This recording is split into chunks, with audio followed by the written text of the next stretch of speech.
com Raul Mikhael Ivanov. Bem, caros amigos, estou extremamente contente por reencontrá-los, neste período tão propício, exatamente antes do período de Páscoa, que é um período extremamente importante ao nível vibratório. Então, como de hábito, vamos, se quiserem, começar a trocar, em relação às suas interrogações, suas questões e o que vocês têm no coração, na medida do possível em que eu possa explicar e ajudá-los a avançar para o caminho da luz. Então, recebam, primeiramente, meu bom dia, minhas saudações e, também, meu amor. E estou à sua escuta, agora. Questão: poderia falar-nos do que os astrônomos chamam os buracos negros? Cara amiga, isso corresponde, como dizer, a portas ao nível dos planetas, como no planeta Terra no qual vocês vivem, o que nós chamamos portais e portas, que permitem o acesso a novas dimensões. Há, também, ao nível de alguns lugares do planeta, nós telúricos, extremamente importantes, porque eles focalizam nesse nível, e há, também, as influências cósmicas diversas e múltiplas que chegam sobre o planeta a partir da existência dele. Há, do mesmo modo, ao nível do Polo Norte e do Polo Sul, portais e vórtices extremamente grandes, de acesso ao intraterra. Então, é preciso conceber os buracos negros como portas situadas no universo, nos interespaços que permitem aceder ao universo, ou seja, o inverso do universo. São pontos de passagem para outras dimensões, na escala não mais da humanidade, por exemplo, encarnada sobre a Terra, mas na escala de sistemas solares, na totalidade, que são absorvidos, de algum modo, por esses buracos negros, para reencontrar-se do outro lado do espelho, que corresponde ao acesso, desta vez, não mais de um planeta ou de alguns planetas de constelação ou de um sistema solar, mas a um conjunto galáctico em outra dimensão. Isso serve, simplesmente, ao conjunto de galáxias passar e dar saltos para passar ao outro lado do espelho, assim como vocês, no momento da morte, passa ao outro lado do espelho. É uma espécie de morte, mas não uma morte definitiva, obviamente, uma morte para um estado, para renascer para outro estado, que é bem além do simples fenômeno que corresponde à ascensão individual ou à ascensão planetária. Isso concerne, em geral, a mundos muito mais evoluídos do que os céus. Questão: pode-se considerar o universo como um sistema de equivalência de bonecas russas, estruturas que se encaixam umas nas outras? Então, essa visão é possível para os corpos sutis planetários ou para os corpos sutis de seres humanos em encarnação. Sim, efetivamente, pode-se conceber isso assim. Mas os buracos negros e os portais que são situados fora dos planetas são um pouquinho diferentes porque, aí, não se trata de bonecas russas. Uma boneca russa que passaria através desse buraco encontrar-se-ia completamente revertida. É difícil a exprimir, mas há, através das passagens desses buracos negros, desses portais cósmicos, o acesso a um conjunto de modificações de tudo o que ali acontece. Então, aí, não se está mais em bonecas russas, mas em uma espécie de reversão, um pouquinho como uma luva que se inverteria. É um pouco complexo a explicar com palavras, mas digamos que é uma passagem de um estado dimensional voltado a algo, para outro estado dimensional voltado para outra coisa. Então, não é, completamente, o sistema de bonecas russas. Questão: a reversão de que você acaba de falar é assimilável àquela que acontece no ser humano, quando ele muda de dimensão? Então, não, porque a reversão do ser humano corresponde a uma inversão de valores, no sentido alto e baixo, ou seja, há uma penetração na matéria na terceira dimensão que se acompanha do que vocês chamaram a encarnação. Em seguida, há um processo muito longo de subida, de plano em plano de purificação, que vai permitir, a um dado momento, o acesso, a título individual ou coletivo, em alguns períodos de vida da humanidade em outro estado dimensional. Aí é um salto, se querem, quântico de energia de uma determinada dimensão a outra dimensão. O que acontece, ao nível dos buracos negros, é uma reversão não unicamente alto e baixo, mas interior/exterior, esquerda e direita, se preferem, e em dimensões que são situadas bem além daquelas que vocês podem experimentar. Isso corresponde a outros tipos de modificações que são infinitamente mais complexas do que as simples reversões geométricas que vocês podem apreender como seres humanos. Questão: o que se chama de buracos brancos? Então, cara amiga, é a primeira vez que eu ouço falar de buraco branco. Há buracos dimensionais, mas que não são buracos negros, mas que são, ainda, outra coisa, mas eu não vejo por que se chamariam de buracos brancos. Os buracos brancos correspondem, naquele momento, ao que se poderiam chamar os buracos dimensionais. Aqueles a quem vocês chamam os irmãos do espaço, os extraterrestres, os intraterrestres, não se deslocam através de um espaço que é vazio. Há o que se chama o fenômenos de faixa de Mobius, que corresponde a dobras do espaço-tempo, tal como vocês as apreendem nessa dimensão e que permitem, no momento em que essa dobra a face, passar de um universo a outro universo dimensional. Isso não é, unicamente, o que se chamam buracos negros, isso poderia corresponder ao que vocês chamam buracos brancos. Há, também, espaços que são portais ou vórtices, que são situados em lugares precisos, ao nível dos polos dos planetas, que permitem aos seres extraterrestres serem religados, de maneira instantânea e não viajando em caçarolas, obviamente, através de milhões de quilômetros de distância e que permitiriam a eles aceder, assim, após uma viagem que duraria extremamente muito tempo e extremamente dispendiosa em energia, aceder ao seu sistema solar. Isso se faz de maneira instantânea, por intermédio dos polos. Questão: no tempo passado existiam fraternidades ou sociedades iniciáticas que acompanharam a evolução sucessiva da humanidade. O que é delas, hoje? Então, cara amiga, eu não estou certo, absolutamente, de que fraternidades iniciáticas tenha permitido a evolução da humanidade. Os movimentos iniciáticos que existiram na superfície do planeta permitiram a alguns seres humanos que estavam prontos a reencontrá-los aceder a essa evolução, mas jamais houve movimento que tenha podido estabelecer-se no planeta para permitir fenômenos de transmutação extremamente importantes. Era, frequentemente, o feito de indivíduos isolados, seja Cristo, sejam outras entidades que se encarnaram e que tiveram, eu diria, carga de almas, mas não carga de humanidade. O único que teve carga de humanidade foi, obviamente, Cristo, que se encarnou há mais de 2000 anos. Isso foi, também, de alguns seres que acompanharam a criação da Terra, há tempos imemoráveis, que remontam a mais de 52.000 anos quando, aí, esses seres acompanharam, de maneira ou de processo da encarnação clássica, para o que concerne aos Elohim, ou processo de Valky inconsciente, para aqueles que foram grandes seres. Mas esses grandes seres vieram apenas para iniciar os movimentos e não para acompanhar, no sentido profundo, o conjunto da humanidade porque, em momento algum, o conjunto da humanidade esteve pronto para acolhê-los.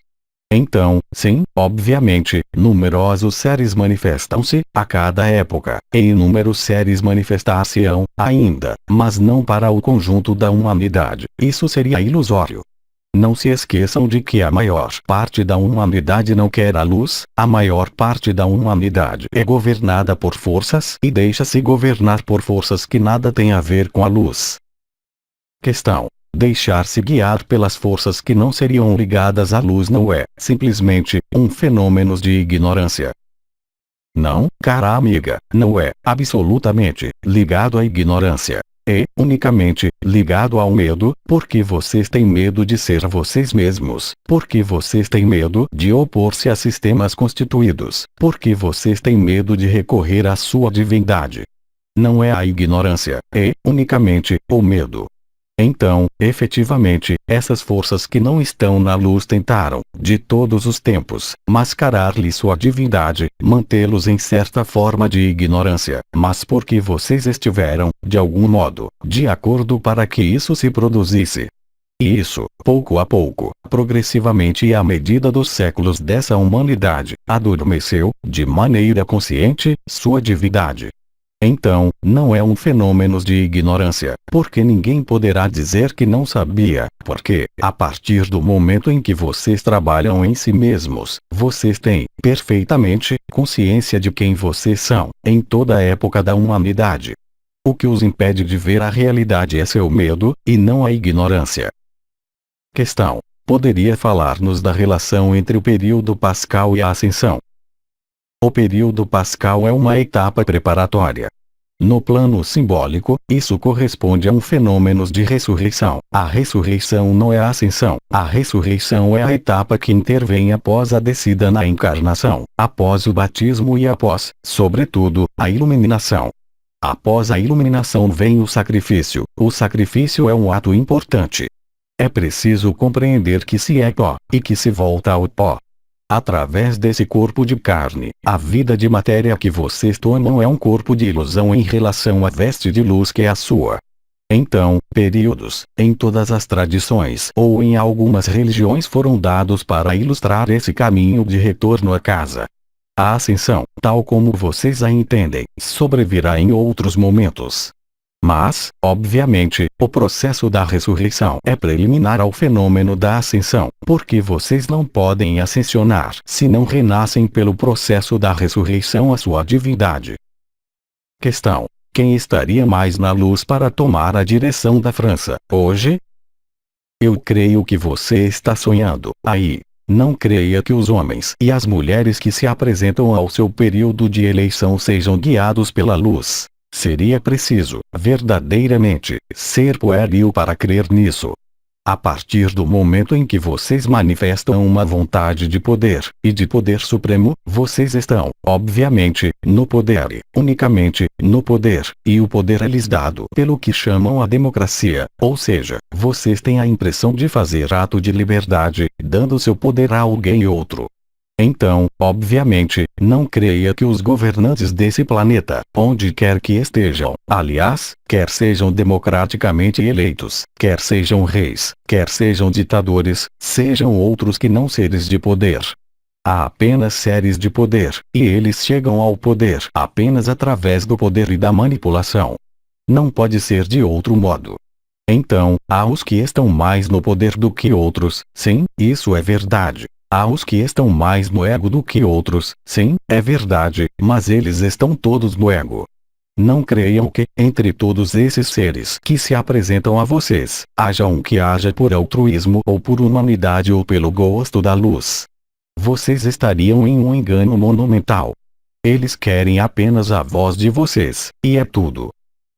Questão: em nossa história, alguns seres no poder têm, de qualquer forma, um perfil diferente. Há, certamente, muito tempo, por exemplo, São Luís, sim, a época de alguns reis, a época em que havia uma filiação, eu diria, sagrada ou divina. Os modos de vida que vocês têm, hoje, não correspondem, de modo algum, a modos luminosos. Por exemplo, o dinheiro é uma energia que deve ser livre, que deve circular, mas, a partir do momento em que vocês aplicam o que chamam o interesse pelo dinheiro, vocês já estão em forças demoníacas, porque o dinheiro não tem valor, se não é aquele que o faz circular. Mas, a partir do momento em que vocês atribuem a um meio de circulação um valor, quando ele é guardado, vocês já estão em manipulações que nada mais têm a ver com a luz.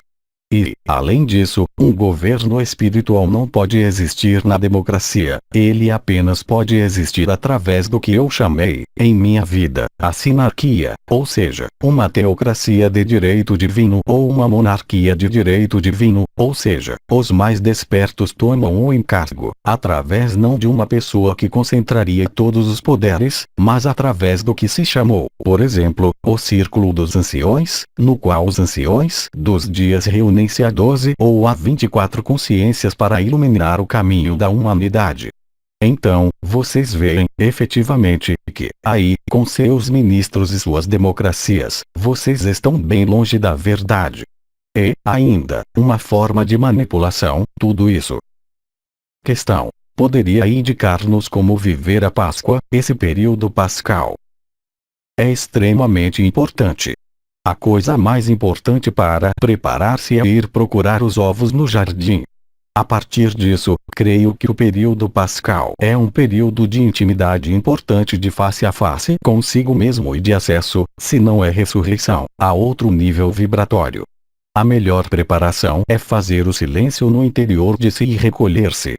Então, também, e como eu tenho a dizer este ano é um ano extremamente importante, porque eu falei, em numerosas reprises, que durante este ano, em especial, na primavera, vocês terão muitas manifestações meteorológicas que antecipam as manifestações de natureza telúrica, que vão crescendo e que vão tomar proporções inimagináveis para os seres humanos do planeta, atualmente. Então, tudo isso necessita de uma certeza interior, tudo isso necessita de ser desatrelado do que vocês observam no exterior e conceber sua vida como importante, ao nível de sua divindade. Os eventos exteriores vão, como dizer, pô-los em face de si mesmos, e certo modo, e pô-los em face da realidade de sua divindade e testar sua adesão, como ser encarnado, à sua divindade. Vocês estão apegados à sua divindade ou estão apegados às regras de funcionamento desse planeta? O período de Páscoa é um período de escolha. Qual estrada vocês vão escolher? Qual caminho vocês vão querer tomar? Vocês vão querer tomar, como eu já disse, parece-me, na última vez, a estrada da liberação, ou seja, a estrada da ascensão para outro estado dimensional. Ou, então, vocês vão escolher continuar a experiência da matéria.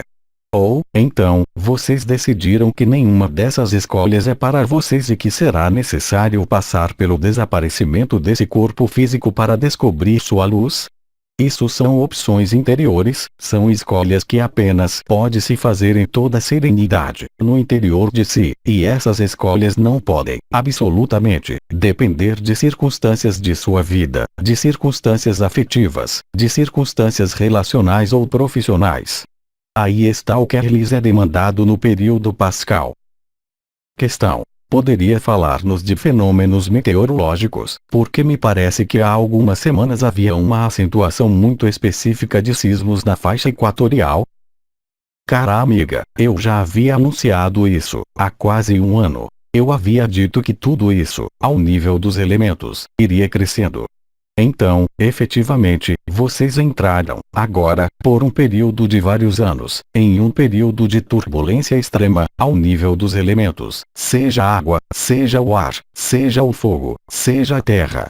Tudo isso vai agitar, de maneira extremamente forte, mas o que agita, no exterior, retenham o que eu lhes disse, agita, também, no interior. A mobilização dos elementos permite-lhes, também, tomar consciência de zonas de sombra que estão no interior de vocês, para poder interessar-se, ainda mais, pela luz, e não se esqueçam de que é preciso buscar a luz, o resto desaparecerá por si. Então, não procurem encontrar a sombra, procurem, antes, encontrar a luz, porque a luz transcende a sombra. Então, as manifestações dos elementos que vocês vão observar no exterior, que vocês já observam a cada dia, são apenas as premissas, são apenas os primeiros estremecimentos da onda de choque que chega sobre o planeta e para a qual vocês estão prevenidos já há muito tempo. Mas não é em 10 anos, não é em 5 anos, e agora, totalmente. Questão. Portanto, se busca a luz, o resto desaparecerá por si. Você considera que é a chave de tudo que nós vivemos. É obviamente, a chave da ascensão individual. É como se vocês se levantassem, pela manhã, e tivessem o espírito ennevoado, porque saem de um estado de consciência que era o sono. Do mesmo modo, é preciso, hoje, adormecer nessa realidade, para despertar a outra realidade, se vocês a desejam. É exatamente o mesmo processo. O processo estende-se entre agora e o período que lhes é conhecido como 2012, mas, dada a acentuação que é vivida nesse momento, isso não esperará até 2012, eu posso anunciá-lo agora. Questão. A que é devida essa acentuação de que você acaba de falar? Ela é devida, simplesmente, ao aumento do número de almas que fizeram a escolha da luz. Questão. Em relação a essa aceleração, poderia voltar a precisar como vai evoluir o período de 2007 a 2012? Simplesmente, o período que vai suceder-se muito mais rapidamente. Eu lhes disse que vocês conhecerão, para o inverno de 2008, na Europa, um frio siberiano, que corresponde a um período dito de aquecimento, mas vocês terão, sobretudo, como eu já havia anunciado no ano passado, o prosseguimento de despertares do cinturão de fogo do Pacífico. Muitos vulcões daqui, este verão, vão obscurecer seu céu. Também os sismos vão tornar-se cada vez mais intensos, como vocês já podem constatar, e isso nada é, em relação ao que vem. Vocês poderão, também, constatar as manifestações do elemento ar. O elemento ar é ligado à purificação micaélica. O arcanjo Miguel manifesta-se pelo elemento ar, ele se manifesta ao nível do cosmos pelos cometas, mas ele se manifesta sobre a Terra pelo ar. A Terra, ao nível dos sismos, corresponde ao reajuste de diferentes placas tectônicas de seu planeta para receber os raios solares que se derramam, em número muito mais importante. As irradiações emitidas na superfície do planeta, que chegam do cosmos e que chegam do Sol, tomam aspectos que seus governos não poderão mais esconder muito mais tempo. Elas correspondem a modificações magnetosféricas extremamente importantes que alguém que utilize um pêndulo vai encontrar. Então, tudo isso está no trabalho, agora, não em 3 anos, em 5 anos. É o que vocês vivem nesse momento. Questão: o que é, em relação a essa evolução, dos povos do intraterra? Os povos do intraterra devem manifestar-se a partir do momento em que seu sistema de sociedade econômica e legal, baseado na finança, tiver desmoronado, a partir do momento em que as forças ditas da sombra forem desmascaradas em seu objetivo de controle da humanidade, o que não tardaria.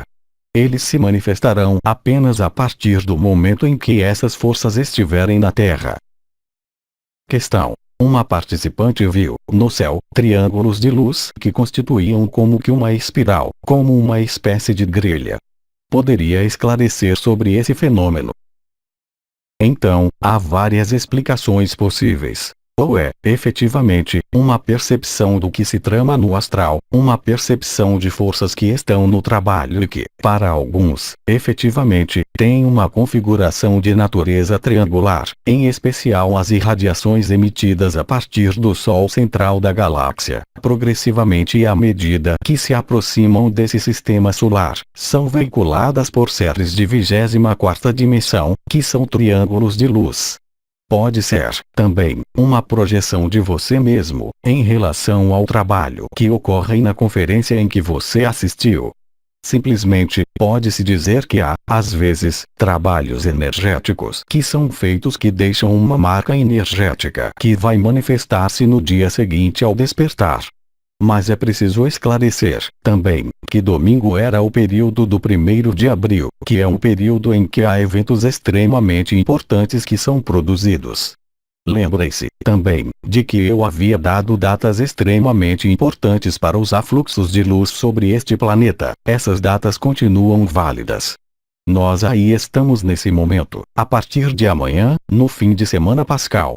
Eu havia falado, também, do período de 23 até o fim de abril, que se reduzirá de 28 a 30 de abril, com um período de eletricidade extremamente intenso, que intervirá durante a primeira quinzena de maio.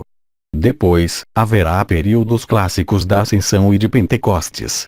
Depois, como eu já dizia no ano passado, os períodos vão suceder-se quase ininterruptos, ou seja, vocês vão banhar-se cada vez mais nas energias da 5ª dimensão, que se impactam sobre a Terra.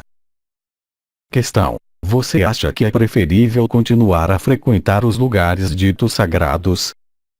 O importante é encontrar o sagrado em si, muito mais do que qualquer outra coisa, porque há numerosos lugares que sobem em vibração, atualmente.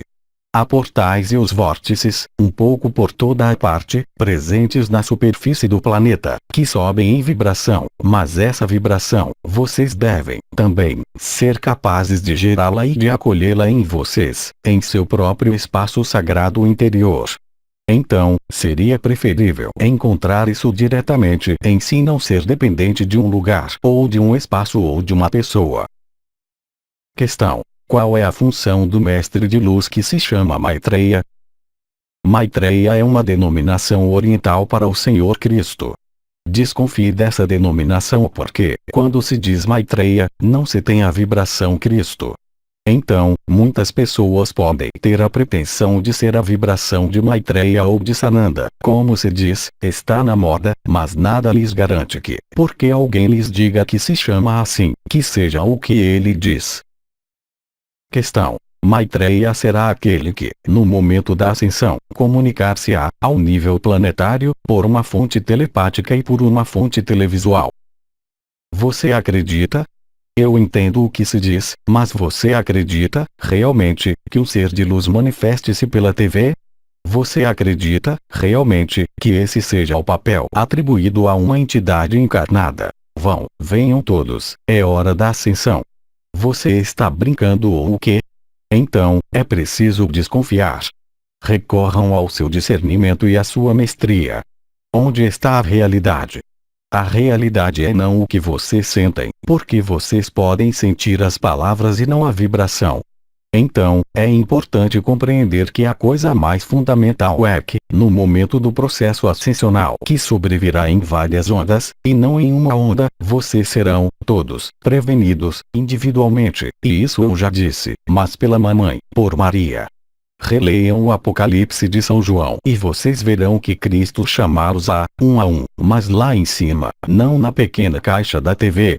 Mas muitas coisas podem exprimir-se por telepatia. Não se esqueçam, jamais, de que não é seguindo alguém que vocês vão chegar à ascensão, é despojando-se de seu corpo de matéria e voltando a tornar-se próximo da luz que vocês acederão a essa dimensão. Então, não contem com manifestações exteriores. As únicas manifestações, eu diria, reais e autênticas, são as manifestações da Terra, porque elas não podem enganar, porque as correntes de ar, os tornados que se desencadeiam, as chuvas torrenciais que se desencadeiam, os vulcões que se despertam, a Terra que treme, significam um apelo a algo. Em contrapartida, o apelo através da caixa da TV ou através da telepatia, façam suas orações, porque é muito fácil ser enganado. Tudo que diz que é a luz não é a luz. Questão: poderia dar-nos esclarecimento sobre a noção dos três corações e a relação com o que se chama o enraizamento da alma e do espírito ou do que alguns chamam a gota branca ou vermelha?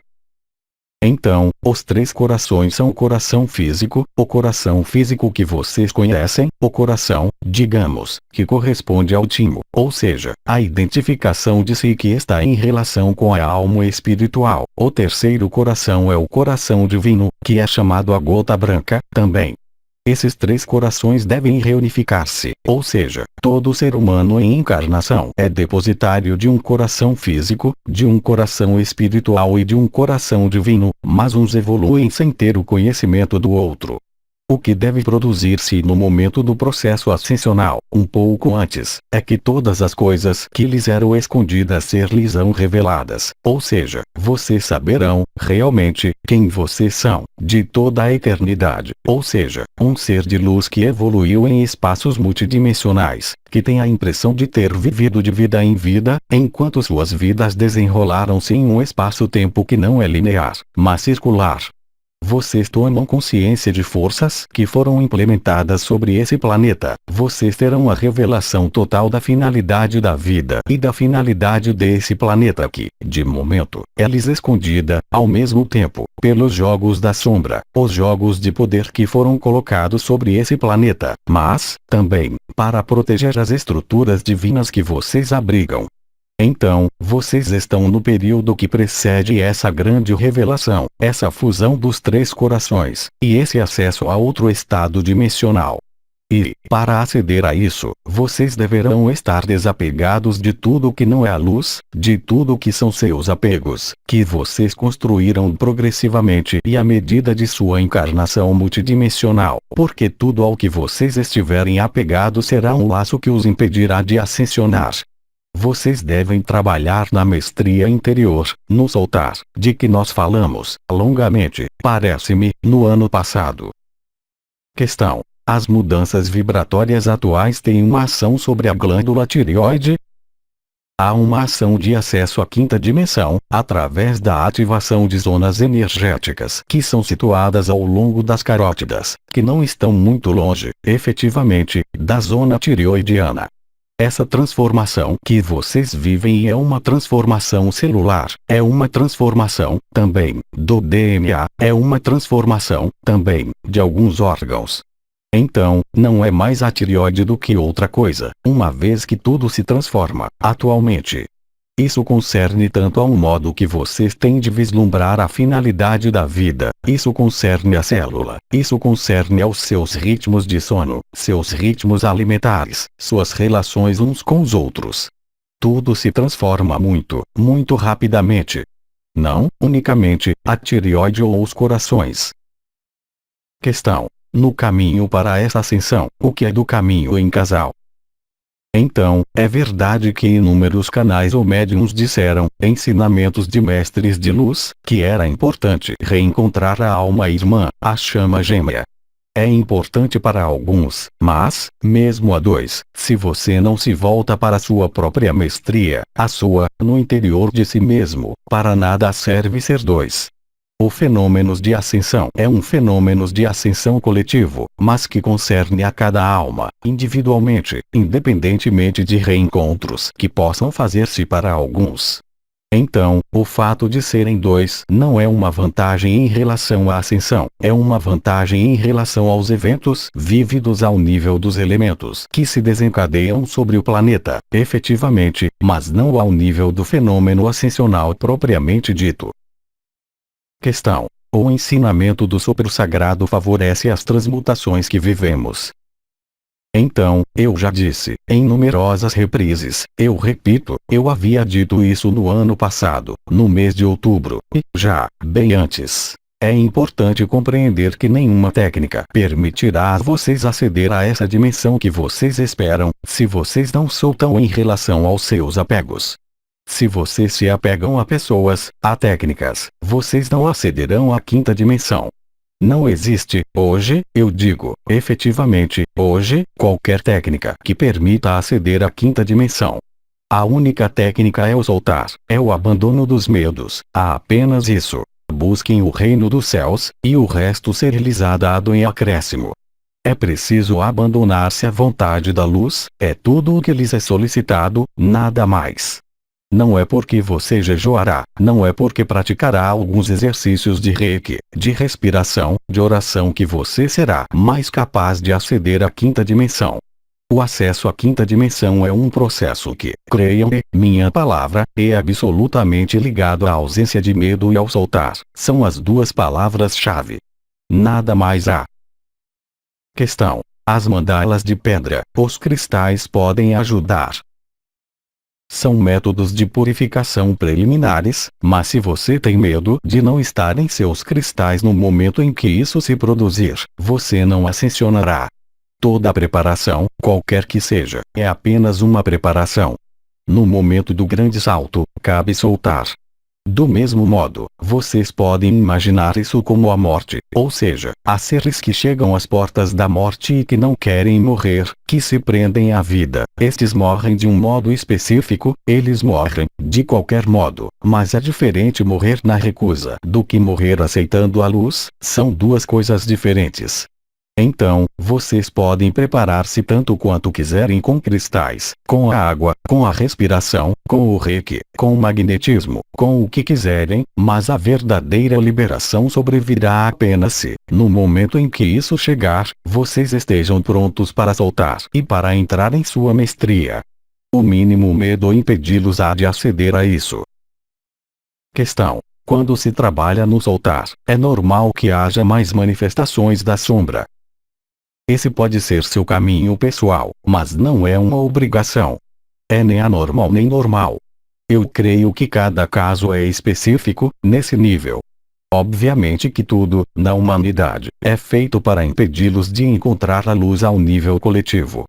Muitas coisas foram mantidas secretas, de maneira voluntária. Muitas coisas escaparam-lhes, impediram-nos de aceder à sua mestria, de todos os tempos.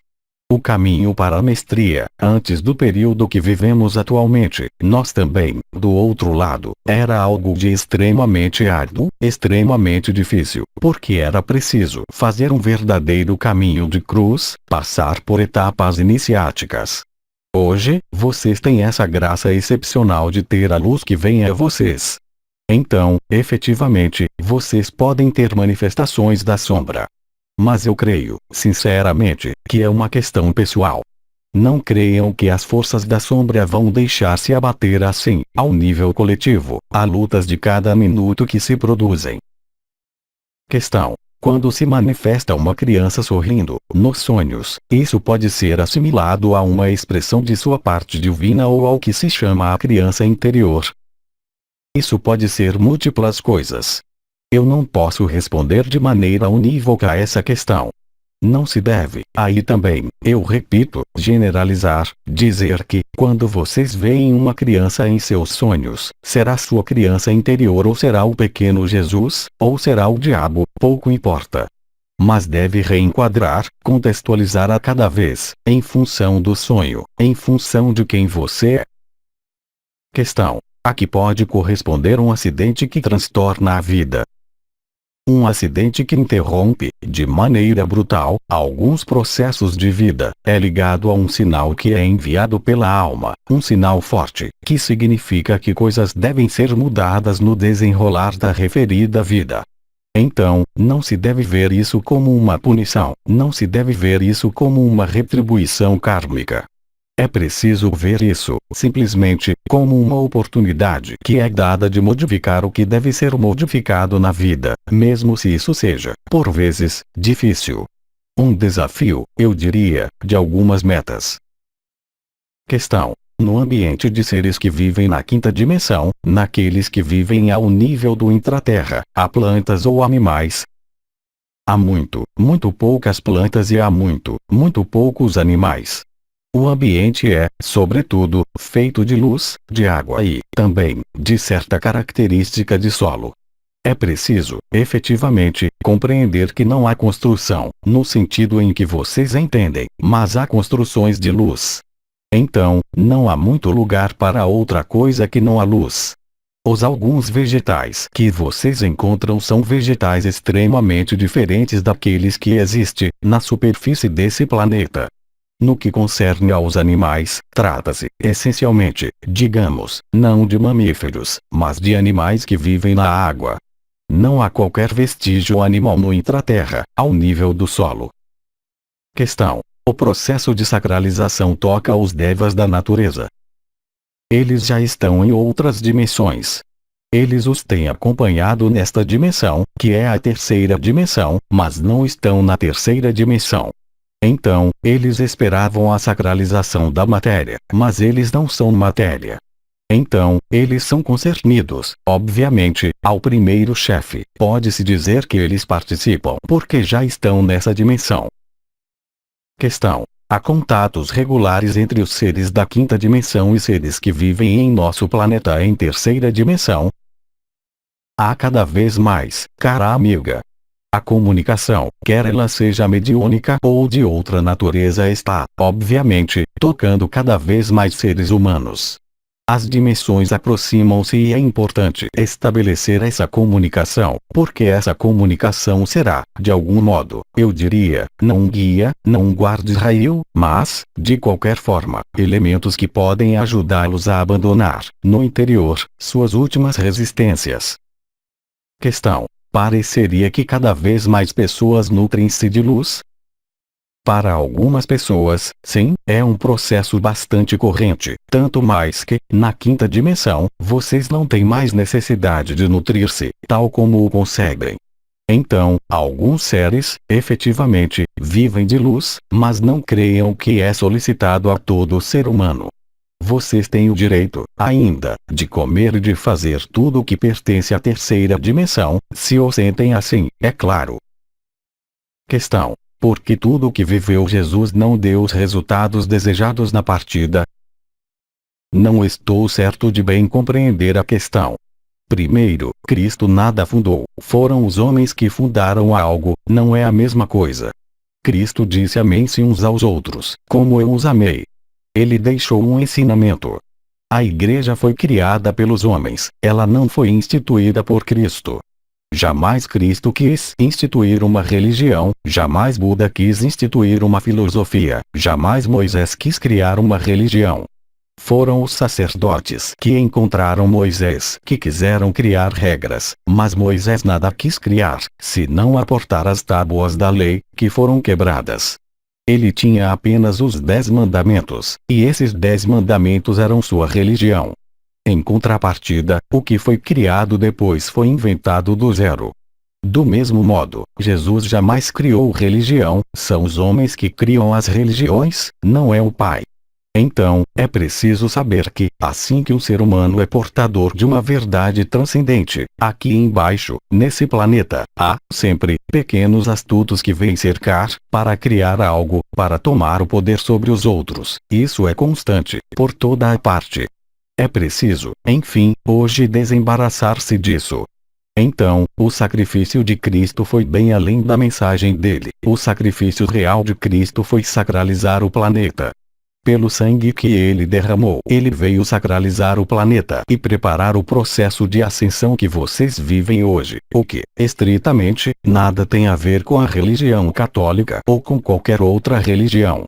Há seres que vieram a esse planeta que, aparentemente, não deixaram, historicamente falando, grandes vestígios e que, no entanto, eram seres de dimensão muito mais elevada do que se pode imaginar, mas, simplesmente, no silêncio, na ausência de ensinamento, na ausência de criação de religião, foram muito mais eficazes do que alguns seres que estiveram na vanguarda da história.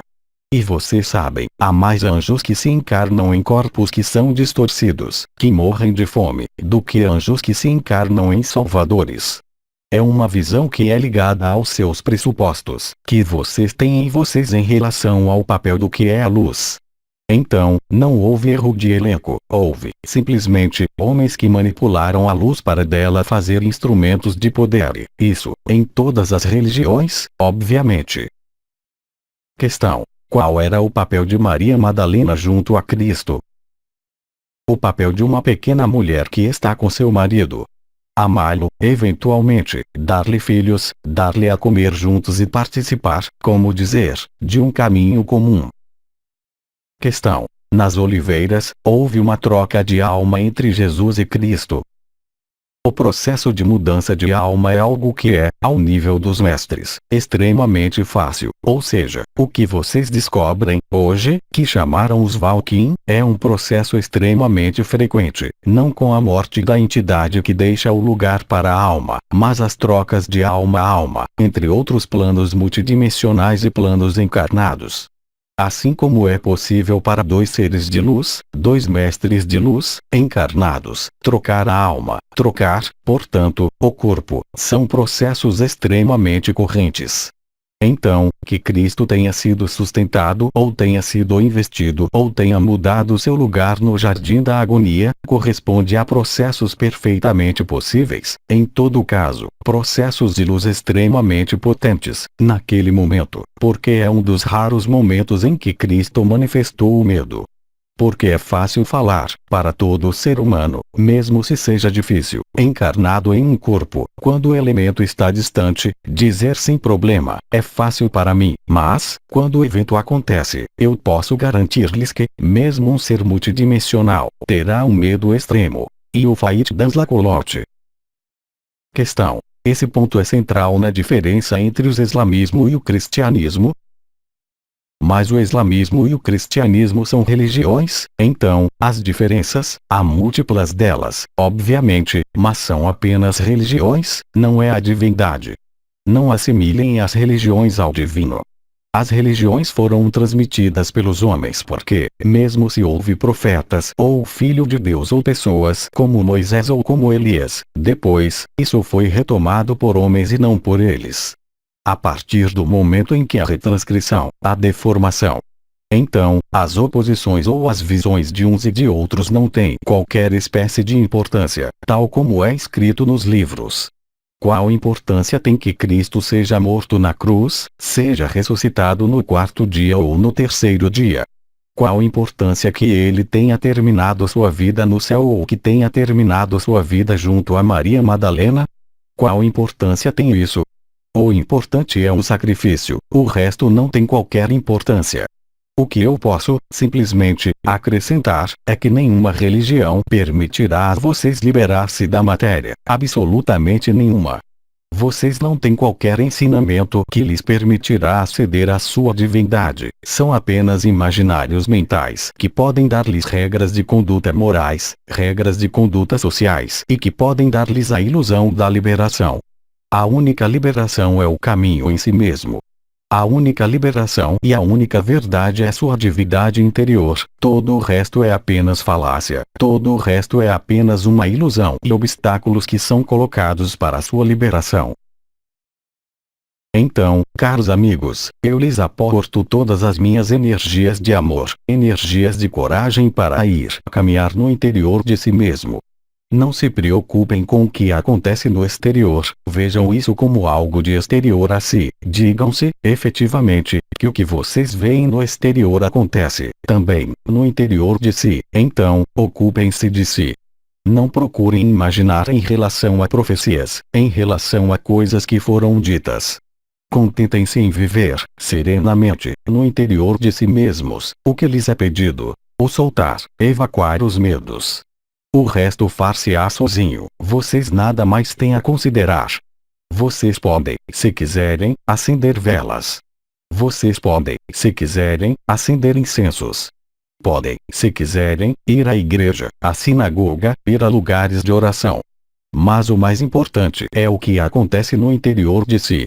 Então, não se esqueçam, jamais, disso. Eu disse em múltiplas reprises. A liberdade os libertará. E a liberdade não se encontra no exterior, ela se encontra no interior. Não há qualquer outro lugar onde procurar que não no interior de si mesmo. Aí está, nessas últimas palavras, eu lhes agradeço e eu lhes digo, talvez, até a próxima vez. Obrigado a vocês. Aos 3 Dimensão, 5 de abril de 2007.